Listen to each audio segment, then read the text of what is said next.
Welcome back to In the Cards and Stars. We are talking about the astrology of it all because everything is changing. It's all happening. We're going to do a little overview so that you guys are like cosmically aware of what's happening. I know I needed to write some dates down just to kind of get my bearings. It's a lot going on in the world, a lot going on in the stars, a lot going on in your birth chart, a lot going on in my birth chart. So let's just dive right in. First of all, we had a solar eclipse, a new moon solar eclipse in Aquarius on the 17th at 28 degrees. So a very late degree Aquarius eclipse. And this actually is kicking off a new 2-year cycle on the Aquarius Leo axis. So go ahead and pull up your birth chart. We like to use whole sign houses around here. Just easy to do, nice and accurate. We love it. Look at the 2 houses in your chart ruled by Aquarius and Leo. This is where you are focusing. Over the next 2 years, you're going to experience a series of changes in these 2 parts of your life. And you already have some focus on the Aquarius house in your chart because Pluto's there. Pluto moved into Aquarius and will be there for the next 20 years. So no big deal. Just 20 years of changes in that house of yours. I'm going to take off my headphones because for whatever reason, I can't headphone and podcast. Very weird. I was feeling bizarre. Okay. Sensory overload. I'm an Aquarius rising, so that probably explains it. But yeah. Oh my God.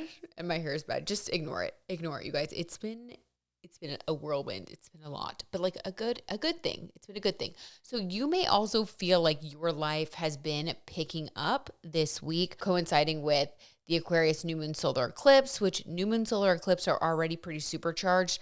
The eclipse hides a lot of information. So just kind of take a deep breath. There's a lot that we are seeing pop up. It's like we're getting little clues as to what is going to be happening in our lives. Like in the Aquarius part of our life, especially, we're seeing like inspiration and things kind of starting to pop off. It's not like fully there yet. It's not fully formed because things are still a little bit hidden, but we're getting an idea of what's happening and it's exciting. Also, on the same exact day, wouldn't you know that the year of the fire horse finally started? We have been talking about the year of the fire horse. I have been just like counting down, wanting this new year to start. And I tell you guys, I talked to one of my really good friends who actually has Leo rising. So she and I both are equally affected in our first house with all of this Leo Aquarius activation. And we had a really good conversation on the 17th. And we were just talking about how we both like kind of woke up feeling energized that day. Like I did. Do you guys feel that way? I like sent out a bunch of emails. I reached out of my comfort zone with some really cool interviews that we're going to be having. I'm going to share them here on the channel. I'm so excited. Like a lot of good momentum. So that's because it's in my first house with my friend. Her being a Leo rising, this was in her 7th house of partnerships and relationships. So check your house. What's going on for you guys? Are you feeling a shift in the Leo Aquarius parts of your life? And if so, tune in, lean into it, embrace it. You know, it's all happening for us, right? Okay. So that's what's going on right there. We started off with that energy. This new moon solar eclipse in Aquarius is going to be unfolding over the next 6 months. We're going to see some shifts coming from the energy over the next 6 months. So if nothing happened yet, that's okay. It's going to happen. You're going to keep feeling some changes in your Aquarius house. Just a little note, this new moon solar eclipse was known as the Ring of Fire. Okay, no big deal. We just went through a Ring of Fire this week. I mean, no truer words have been spoken, especially if you've been watching the news. We are passing through that through that Ring of Fire. It's about the rebrand though. It's about the rebrand. And what I like about Aquarius energy and what I like about the fact that we are having this series of eclipses popping off in Aquarius and Leo, the good thing is that collectively, Aquarius is about the people, power to the people, humanitarianism, community, friendship, the things that we all need more of in the world today, in my humble opinion. And, actually my not so humble opinion. Okay, I'm an Aquarius rising. I'm doing a rebrand. But the Leo energy, juxtaposing that, it's about amplifying like the positive qualities of Leo and Aquarius and trying to flesh out some of the negative qualities, okay? So some things that we could see, some themes coming up, especially for the next 2 years as this eclipse series unfolds. I mean, technology. There's a lot of talk about Palantir and all this surveillance and the Ring cameras. Everybody feels like Ring was sort of duping us with that sweet little commercial during the Super Bowl or the big game where they were talking about helping you find your lost dog. Me, being oblivious, I was just like, oh, that's so wonderful. Didn't even think of it. And then later, my husband's like, that's pretty dangerous. And I was like, oh, wait, yeah, right. Got it. So we got to like, stay tuned in, stay on top of what's going on. But basically that's a theme. It's like a technocracy, technocratic surveillance, all that dark surveillance stuff, dark technology being used for negative purposes. That's going to be a theme. It's okay. We can handle it.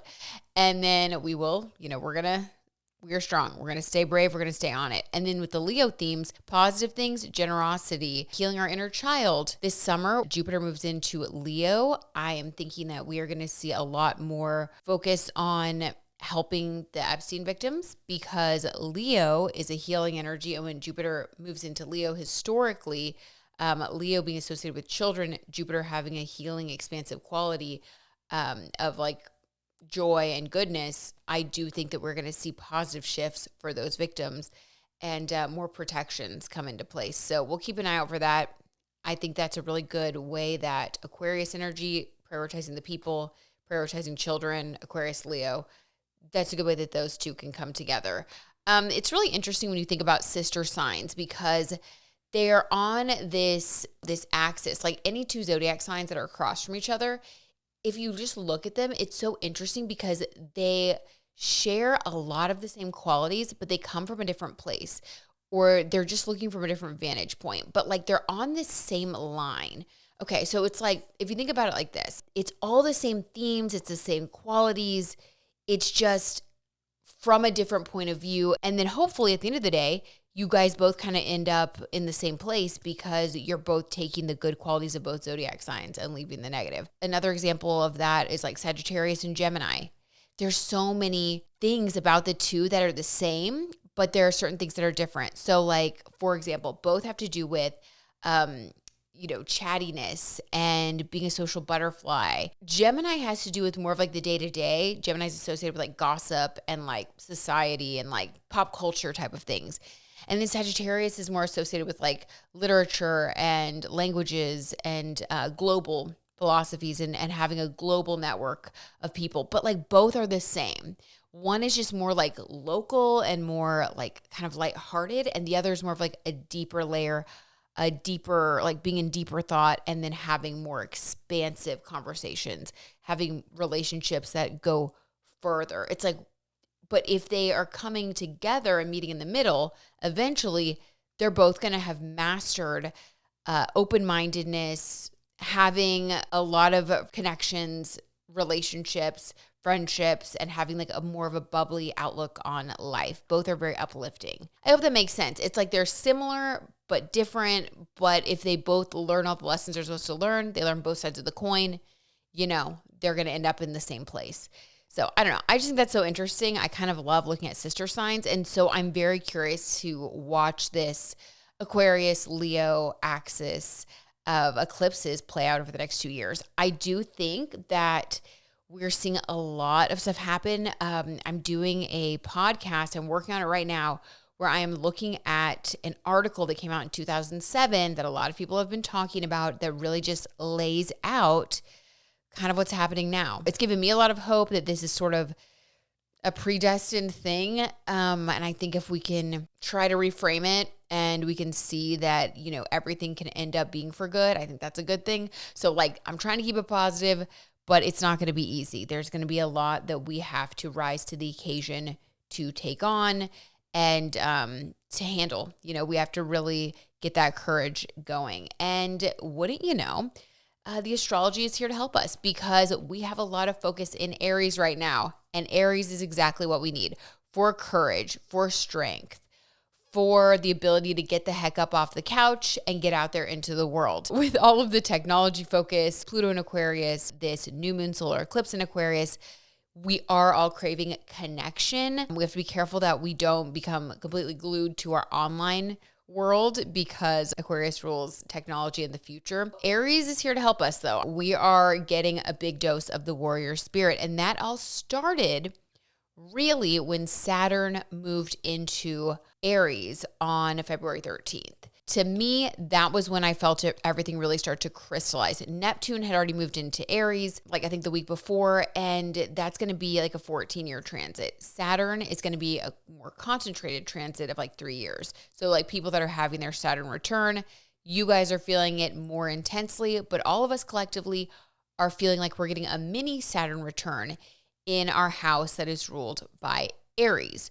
So again, pull up that birth chart. Which of your houses is ruled by Aries? This is where you guys are getting a boot camp focus for the next 3 years. We have moved on from the energy of Pisces. We've all done all the Pisces things. We've gone into the emotions of it all in your Pisces ruled house. We have had the full-on experience. And so now we're going to take everything that we've learned and we are going to just like put some real power behind it with Aries' help. And we're going to move forward. We're going to start making some major decisions and taking major action. And we're going to be really motivated to do so. That motivation is probably going to really spark for everyone on February 20th, because February 20th is when Neptune and Saturn, this is something that happens only once every like 36 years, Neptune and Saturn are going to meet at the exact 0 degree of Aries.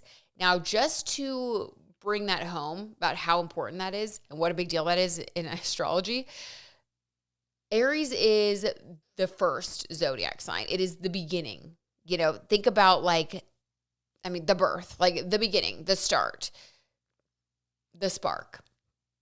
0 is also the clean slate, the beginning, the spark, that which everything comes through. The fact that we are having this like 36-year conjunction of Neptune and Saturn in Aries, the beginning sign at the beginning degree, that means something extra. So if you've been wanting a fresh start, and if you want to know what your role and what your part is going to be, the part that you're going to be playing, I've talked already, you guys, about the spiritual warrior energy of Neptune and Saturn moving into Aries. But if you want to know now, you know, on the heels of this Aquarius new moon solar eclipse that is getting us all ready for, I'll just say it, it's a revolution, baby. It's a revolution. If you want to know your role, where you're going to be that freedom fighter, where you're going to be able to show up and contribute to, you know, the positive changes that we are going to be cultivating in society, look to your Aries house. This is not for the faint of heart. And I'm saying this to you guys because I know that you can handle it. Everybody's here for a reason. We all are here to play our role, to be brave, to play our part, and to come from a place of compassion. Okay, so everybody is going to be showing up, and everyone is going to be working on building more structure and finding more spiritual fulfillment in their Aries ruled house. And in your own way, you're going to be contributing to this collective change, this action, this activity. A lot of astrologers have been saying that like it's going to be such a shakeup. It's going to be kind of, you know, a stressful thing and all this. I mean, I've been seeing everything on Threads. I've been reading it too. I will say this to you guys. I think that, and this is what I've been kind of gathering from my research that I've been doing on, you know, the podcast episode to come, that is kind of an overview of this historical, the way that things have really been shaping up since the American Revolution. That's what I'm working on. So I'll say this to you.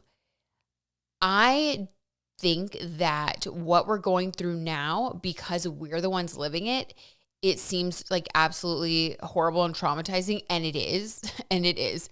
It's so awful and so wrong and so scary in so many ways. I'm not going to sugarcoat that at all. But what I will say is that, you know, through doing some research and looking at all of the atrocities that, if we just look at our country, all the things that we have gone through and all of the pain that we've inflicted on each other over time in this country. I mean, we have been through just eras of oppression and just horrible, horrible things. So this to me is an opportunity with Pluto and Aquarius to level the playing field and come to a higher place of rebuilding from a new, more positive structure. So that's what I think that we're doing right now. I think that's why Pluto's moved into Aquarius. I think that this is why the Epstein files and all this stuff is coming to light. It's helping things to collapse. The reason why I don't think that what is going on or like what's going to happen with this Neptune Saturn reset in Aries on the 20th, like the reason I don't think that it's something to be afraid of is because I think that what there has been to be afraid of has already been happening. Do you know what I mean? Like all of the people that have been harmed that we're reading about in the Epstein files, like those people have already lived through absolute hell, right? We're just finding out about it. So now we're feeling traumatized and stressed out, but those people have already been going through it. You know, so what I think is positive about where we are now and with this Neptune Saturn reset is that Neptune is like the compassion. So we're going to be able to take our compassion and Saturn, add structure to it, add motivation to it, and start taking more actions to move things in a better direction. And that is going to be through like various methods of community support, getting involved, a lot of things that are going to be coming on this channel in the weeks to come. I've got some really exciting interviews coming up because Aries rules my third house of communication. So wouldn't you know, you guys, I'm going to be communicating. But that's the way I see this. I really see this being a time where now these things are coming to light, and it's really hard to see these things in the light because they're so absolutely sad and horrific and evil and disgusting.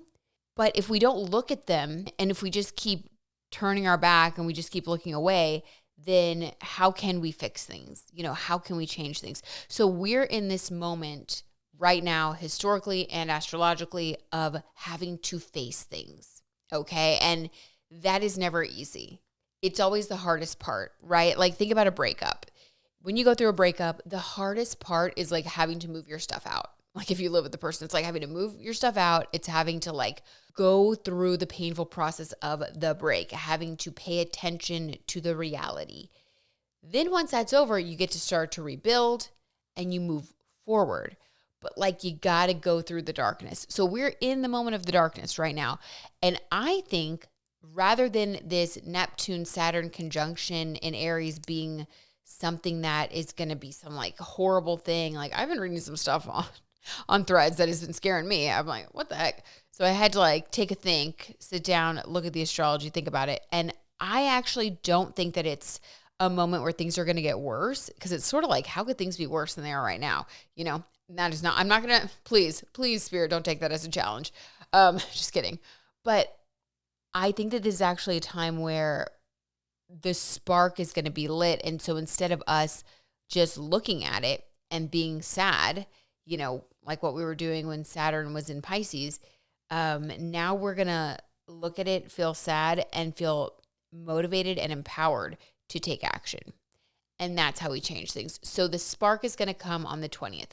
We're all going to feel some sort of inspiration either on the 20th or in the days following, that is going to give us like some insight, some inspo. It might be an interview you come across. It might be a person that you speak to. It might be something that happens in your life that gets you motivated. But that's what I think it's going to be. It's going to be a positive moment of motivation. And what is the biggest cure for anxiety? Taking action, right? So I think it's good. We have that to look forward to. We are capable. We wouldn't be here in this time if we weren't. So just remind yourself of that. Okay. Now, that's just a little taste, little overview. Like I said, I'm working on like a very deep dive. So we'll get into that later, but I want to just like touch base, tell you guys I love you, give you a hug, touch on those astrological moments. I want to be sure that you guys are staying super aware of your Aquarius and Aries houses. How are you showing up in those parts of your life? Are you feeling inspired to change those parts of your life? give them a think. Maybe give it a little journal sesh, noodle on it a bit, do what you got to do. But this is where you are being asked to step up, and this is where you're being empowered. And when we focus on the part of our lives that the stars are powering up for us, and we have that awareness, we can really make some big changes. What I have seen with astrology is that when I work with the astrology and I'm like, oh, okay, Jupiter is in my 6th house. So this is a really good time for me to make some changes when it comes to my exercise, diet, daily routines, rather than saying Jupiter's in my 6th house, but I'm going to go ahead and try to fix all of my finances right now while I have Saturn there. And then, and expect instant, an instant increase in money. No, it's like when we have an awareness of where things are, where we're getting powered up, where we're getting powered down, and we focus our energy and move in the same direction, it's like we can make some big changes, some big leaps. So Aries, Aquarius, 2 parts of your life, you can make some big leaps, big changes for the positive, for the better. So I hope that makes you feel motivated. It's definitely making me feel motivated lately. And let's end with the Britney Spears Oracle card. This is our collective Tea Time Oracle card, which of course, if you guys are new here, we call ourselves the Tea Timers because we do tarot tea time readings when we're talking about celebs. Let's do it. Let's see. Also, let me know, you guys, which house is ruled by Aries and Aquarius in your birth charts. I would love to know. And I can do a little mini reading in the comments for you if you want me to give you some feedback. So let me know. The Artist. Okay, very interesting. Wasn't expecting this one. Let me see. Oh my God. Guys, weird. And I opened right to it. Okay. Hello. Okay, this is number 5. So number 5 is about pleasure, joy, the 5 senses. 5 is also the number associated with Leo. So, all right. Also, I guess like I said, we're balancing the Leo and the Aquarius part of our charts. The cool thing about Leo is that when you're shining and when you feel seen and you're like nurturing yourself, you can also step out into your community and like contribute from a really good place of feeling full. So that's also like the Leo Aquarius interplay there. Okay, I see you. I see you, the Artist. Britney's artistic talents aren't limited to music. When she isn't working, she loves to get in touch with her inner Van Gogh and spend some time at the easel. One of her flower paintings sold for $10,000, and proceeds went to benefit victims of the 2017 shooting in Las Vegas. That was very Aquarius of her. Very humanitarian, very philanthropic. Just as she does with music and dance, Britney uses art to express herself and never takes her work too seriously. Unlock your creativity and see the world in bright, vibrant colors as the Artist. Okay, so what I love about this is definitely bringing in the balance of Leo energy. So maybe I spoke too soon. Intuitively, that makes sense as we deal with a lot of these more serious themes. I mean, think about Aries is the warrior.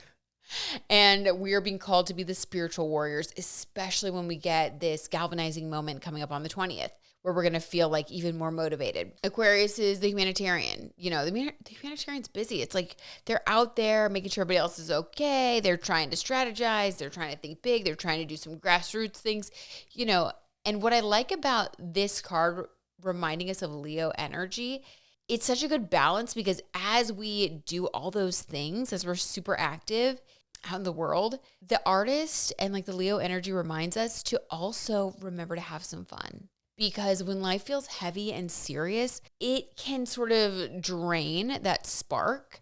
And that spark is actually what we need to be able to do all the things that we need to be doing while Pluto is in Aquarius. So it's a balance. So nurture ourselves while we show up as the strong spiritual warriors in the world around us. If we're not feeling inspired, if we're not feeling creative, if we're not making sure that we're also having fun in life, then we're going to get burnt out. We're going to lose our spark. And that is one of the things that is like the biggest pitfall or potential pitfall of the fire horse year. So, okay, that was a really good reminder. I'm going to remind myself of that too. We got to remind ourselves to rest, to find time for creativity. And I thought that was a really cool story of Britney Spears using her creative talents and doing a painting and then donating that money to the victims. I mean, I'm sorry, how weird is that, you guys? That was like an exact perfect description of what the Leo Aquarius axis is that we were talking about earlier. So maybe we're all here to also find what we are creatively good at, what we enjoy doing. And that's also part of how we're going to be showing up during this continued transition phase. To be continued. More on that because we're gonna really get into it. There's a deep dive episode coming your way, you guys, and I'm pretty excited to share it with you because I learned a ton, and I think that you guys are gonna have a good time dissecting some of the history of it all, and it's gonna blow your mind. Okay, I love you guys so much. Thank you for hanging out with me. I hope you have an amazing week, and I hope that you just continue to show up as, you know, the most loving, strong version of yourself that I know you are. Okay. I love y'all. Talk to you soon. Bye.